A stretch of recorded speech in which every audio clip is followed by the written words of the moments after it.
is the first time that I saw this film here, but it's pretty accurate on the situation in Honduras. The situation of violence in Honduras is something that we face every single day.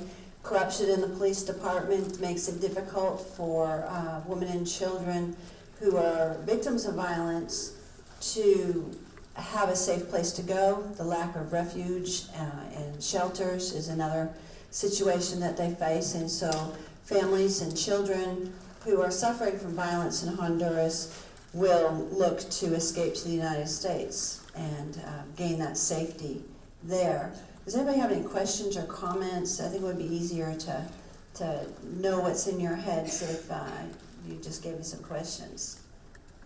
The question is, what is the percentage of the population, let's say, of Guatemala that is caught in this conflict, and what percentage that is normal to the land? I would have to speak on Honduras, which is more violent than Guatemala. Honduras is the murder capital of the world with more than 90 murders per 100,000 people. Honduras has held that title for 3 years straight. Basically, everybody in Honduras is touched by violence of some degree. In the cities, it's worse because you have the drug lords and the gangs there. There are sections of Tegucigalpa in which there's no business because the gangs have been extorting the people.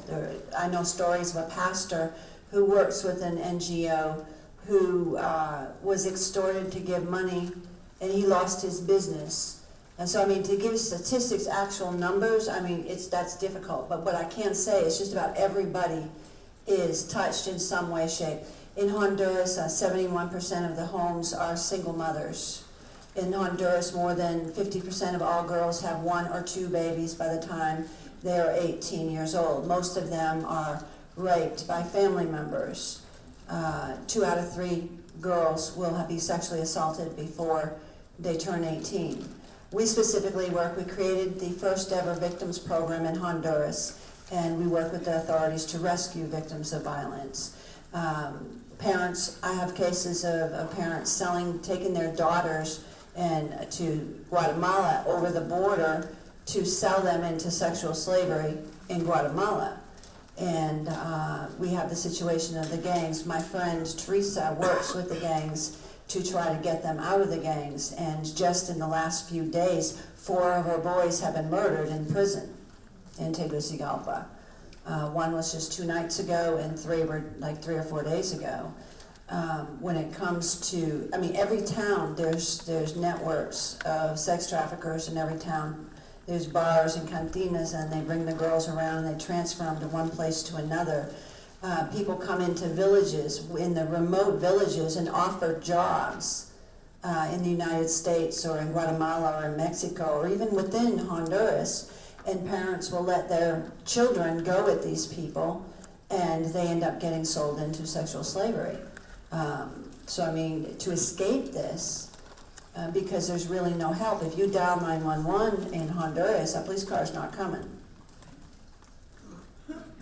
Seriously, they'll tell you, if they can, they'll tell you to come tomorrow. So there are many different reasons, and the violence is one of the reasons. It touches almost everybody in Honduras.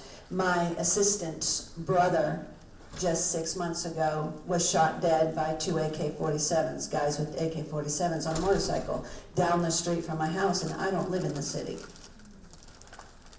Any other questions? Can you take us through a day-to-day of what you do and sort of what kind of dangers you face down in the house? Well, it's impossible to say what a normal day is like in my house. We have 19 children, girls pregnant by rape and incest and their babies. We have disabled children, because in our rescue of women and children, we found that there really aren't children's homes there are children's homes that take girls who are sexually assaulted but not with babies. And we only do rape and incest pregnancies. Any time of the day or night, the police or the fiscal can show up at my door and drop off children or women who are victims of violence. We also have one of the only witness protection places in the country where we actually hide people who are in danger, but we can only do it for a couple days. In 5 cases, to my knowledge, there have been people acting to assassinate me. By the grace of God, I'm still alive today. When those cases are over, the threat is over. We did such a good job in Honduras in tripling the number of denuncias, which is a criminal report in violence against women and children. Only about 30% of cases are ever reported. Only about 12% of those cases ever make it to the front door of a court. Only 1% ever gets condemnation in the court. We tripled. We went from 185 denuncias a year to over 600 in our area, and with a 71% conviction rate. And basically, because we got to the point with the last 29%, we just did too good a job. It's either you don't know who the perpetrator is, or you know who he is, don't know where he is, or it's corruption and negligence. And at the same time that the rector of the university's son was assassinated by 4 police officers, I had submitted a 300-page report documenting 100 cases of negligence and corruption by police authorities, and a hit was put out on me, and so I had to close my office 3 years ago. But as of 2 weeks ago, the new Fiscalía de la Mujer Nacional, the new National Prosecutor for Women Against Children, came to my house and said that we have funds from the United Nations to start it again. And so we're starting this as soon as I get land on Monday. We're back to work in rescuing victims actively, not just passively with authorities. And so, I mean, it's an everyday thing. When he was talking about low profile, lucky you, I don't get low profile. My face is out there every day, and it's scary sometimes, but we have to do it. But we can't protect these victims that run away, that come here to the United States. There is no protection for them in Honduras. And as American citizens in a country that has a great deal of benefits and freedoms, I think we're obligated morally to help these victims achieve sanctuary. And if we don't do that, then we don't deserve what we do have. That's my personal opinion. Are there other questions? Yes, in the back? How large of a structural overhaul politically do you think it would take in order to stop this culture of violence that seems to be a never-ending cycle from what you're saying? It is a never-ending cycle. Part of the problem is the drug cartels. Part of the problem is the gangs that are there. There's a lot of money being paid to people. If you have money in Honduras, you can do whatever you want. I mean, it's going to take a complete overhaul of the system. There's no child welfare system right now. It's being built from the bottom up. You guys are working with that, and DNAF is the official organization or institution. We're working with that. It's not an easily resolved situation. It's just, it permeates all of society. And there's nowhere to hide, because everywhere you go, there are corrupt officials. There are a lot of good police officers. There are a lot of good government people, but they're stifled by those in power who are financed in illegal activities. Other questions? Yes? I have a question, and thank you for very much. So we represent a lot of victims of domestic violence that are fleeing to the United States from Honduras. One of the main criticisms the government makes is that the women don't take advantage of the shelters that do exist in Honduras, and they sort of blame them for not seeking help. And since you're in the position you are, maybe you can help me respond to this. What would you tell me? The response is the domestic law in Honduras. First of all, domestic violence is not a crime. It is considered a special law for prevention of violence. It does not become a crime until a protection order is violated or they try to actually kill her or something like that. And even then, there's no guarantee that they'll ever raise it to that. As far as shelters, that's a joke. That's what they claim. No. They literally say that. I'm going to tell you right now, I have one of the only functioning shelters in the country. They actually use your article to show that women can be protected. My shelter is only for 7 to 10 days.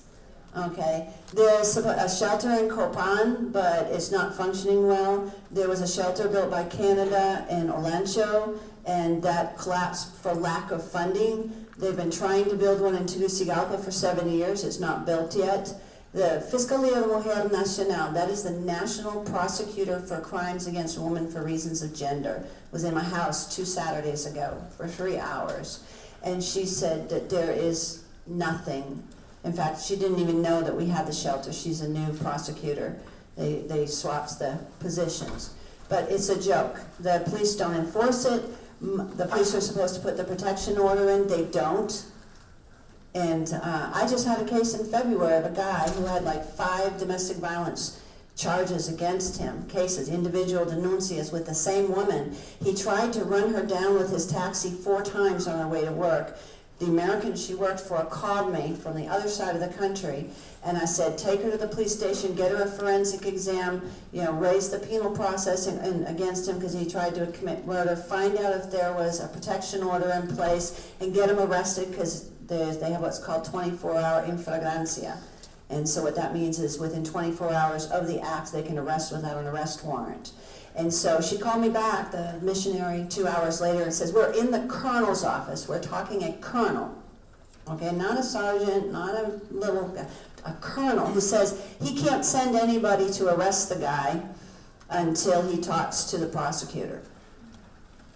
And they don't know the laws. The guy got off. There was no protection order. With 5 denuncias, there should have been a protection order. Shouldn't have been 5 denuncias. Should have been 1 plus the protection order. And when he violated it, levanta proceso penal, that they raised the penal process. So it takes 3 steps to get there. No, it should take first. If they catch him within 24 hours, but they can only hold him for 24 hours because he has not committed a crime. He's committed an act of violence. Okay? So domestic violence is an absolute joke. They either don't know the law, don't care about doing what they're supposed to do, and there are no shelters. There's a couple that function very, very low.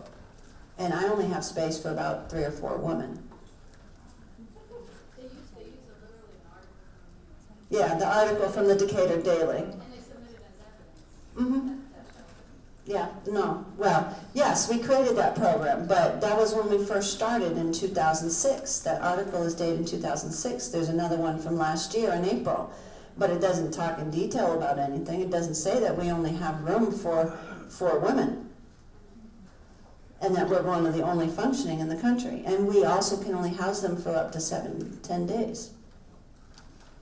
So Gracie, one idea would be for us to work with you to create an affidavit that would respond to this. Mm-hmm. If they're using your article I know. in their evidence, we should have. They used, Homeland Security used my article to say that I wasn't an expert on violence in Honduras. So I sent, about 50 of the diplomas and things that I have there in the certification. I teach the police, the investigators, the prosecutors, and the judges. I'm nationally certified to teach the law and procedures in Honduras. So I've been working with the CARES Clinic for 6 years now. So yeah, while I'm here, let's do that. Let's get that affidavit done so that you have it on file. And Beth, can we please take my resume and all the stuff that I sent to Gabrielle and them this last week and get it in one file so it's right there? And would you feel comfortable putting it online? Because there's a famous affidavit, the limit affidavit, for those who do domestic violence. Yeah, it's domestic violence. I don't care. They're not going to come after me on that. Good, because that affidavit is available on the nation's website, and everyone can use it, so it'd be great to have. Yeah, sex trafficking, gangs, murder, extortion, kidnapping, no, I don't want an affidavit public on that. But for domestic violence, yeah. Okay, great. Thank you. You're welcome. Any other questions? No? You know everything there is to know. Yes, Father. Simple or basic question. How did you get into doing what you're doing? Can you tell a little bit about yourself? I'm not familiar. By the grace of God, I'll have to say. Yes, briefly, I was a victim of rape. I was pregnant by that rape. I was a victim of domestic violence. I have a daughter, 28 years old, whose father is the man who raped me. Did specialized foster care in the state of Massachusetts for 9 years as a single mother, advocating in front of Congress in Massachusetts, for violence against women and children. The Lord has a sign on my, it says, if you're a victim, talk to this lady, since I was 16. I've been counseling victims since I was 16. Went to Honduras in 2004 just to film a mission in the work that they do. When it was time to leave, felt like I was leaving home, not going home. I cried hysterically watching Tegucigalpa disappear below me. Came home, my husband, who was pastor, he and I had the same feeling, that God was leading us to go to Honduras. Why? We had no idea. Sold everything we had, quit all of our jobs, hopped a plane and landed in Honduras. Within 2 months, the rains had destroyed the police post in front of our house. And the Lord told us, and our entire ministry in Honduras starts by rebuilding that posta. I know that sounds crazy, but if you're a Christian, you understand the Word of God is the Word of God when He speaks to you. So we did it. And a colonel and all his police officers and patrouille, their big guns and everything showed up at my house one day, scared us, and said that we're aware of your activities. I didn't know if that was a good thing or a bad thing, and said that they wanted to work with us and change the image of the police, and he'd have dinner at our house and pray with us. And I shared my history, and he said there was a huge problem with violence against women and children. He talked to the Minister of Security, who was Romero at the time, and asked us to create the first ever victims program. And so I spent studying the law, the culture, the procedures, all of that, programs here, wrote it up, handed it to him in January 2006, and he did not ask. The colonel said, let me take you downstairs to the office. We have a building for you. You're now chief of special crimes. And one thing led to another, and here we are today. So that's the hand of God. So anybody else, questions? The situation of violence in Honduras is beyond the imagination that anybody could think. Yes, sir? What do you think the best avenue for improvement in the future is? Is it education of the youth? Is it? I think it has to be an integral plan. I think we have to work in raising up leaders within the community, which is one of the things we're doing, is teaching people to stand up. People are afraid. They're afraid their neighbor is going to kill them with a machete or a gun. We have to teach them to be valiant people. We have to teach the leaders in the institutions and the government to be valiant people and not corrupt, to have character. I have a weekly radio show to 500,000 people that I've had for 9 years, and we work on that, and we talk about character and strengthening family. I think we also, it's wonderful to teach the people, which is what we do, on what their rights are and what the laws are and what to do. But if they know what to do and then go to the police station, the guy says, you don't belong here. A 8-month pregnant lady, 4 hours travel to Tolunga to put in a report for domestic violence, covered with bruises, 5 o'clock at night, and the agent of the DIC said to her, you have to put it in Arica where you're from, not here in Tolunga. The law says any official, I can take the denuncia according to the law, because I'm an NGO that works in that theme. And he threw her out on the street with my refuge 50 yards from his door, her door. And threw her out on the street to 4 hours going back, no buses. She walked to the exit to Tolunga and asked the poster to get her a ride, Halon. And he said, what are you doing here? And he said, no. He says, well, call Gracie. Brought her back. I argued with that agent right there on the front porch of the police station until I called the colonel. And so, I mean, they can know the rules, but then the authorities have to do their job. So then you also have to teach the authorities, which is what we do too. But then they don't have the resources. The postas, there's not every place. You could go 2-3 hours. You know what it's like, 2 or 3 hours just to get to a police post where there's 2 guys in a little house, and there's no phone, and there's no car, and there's no motorcycle, maybe a radio, and there's no help. So all of these different levels have to be changed in order for there to be a change. And then you have to change the willingness of them too. Some of them don't care about domestic violence. Some of them, I've had agents of the Danny say hitting on girls while they're taking their rape statements. She's pretty. I mean, I could tell you horror stories for hours. So, any other questions over here? Well, just to add to that question, what role would you like to see the United States play? I mean, for us, again, we're representing these asylum seekers. We have to fit them into this particular social group when, there's so much generalized violence. We have to identify why this particular person is, being targeted. So what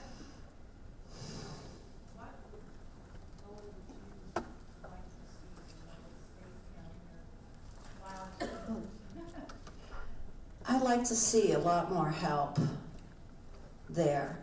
It's from our government to the organizations, the institutions that are doing the job. I work with the U.S. Embassy. I've collaborated on cases with them, but they're really, really limited in what they're allowed to do or what they can do, and they're limited in people.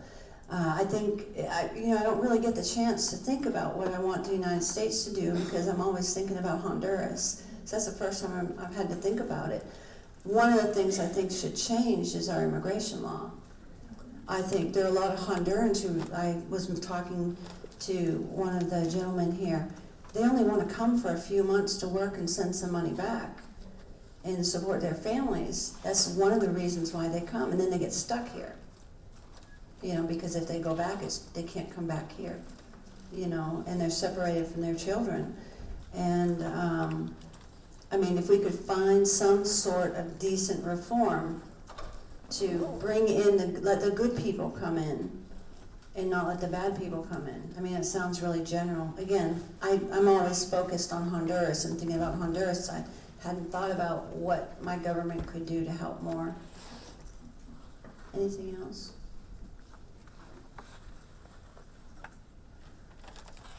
Well, that's good. You're all informed. But I want to say I really appreciate the work that this university does. I've admired your work from a distance for years. I'm so honored to meet you today. And we have to talk because we have to work together. And this foster care work that's going on with these young boys, I think this is wonderful work. There are a lot of people who are doing a lot of good work, but we need to unite to make the work stronger. And that's an aspiration of mine.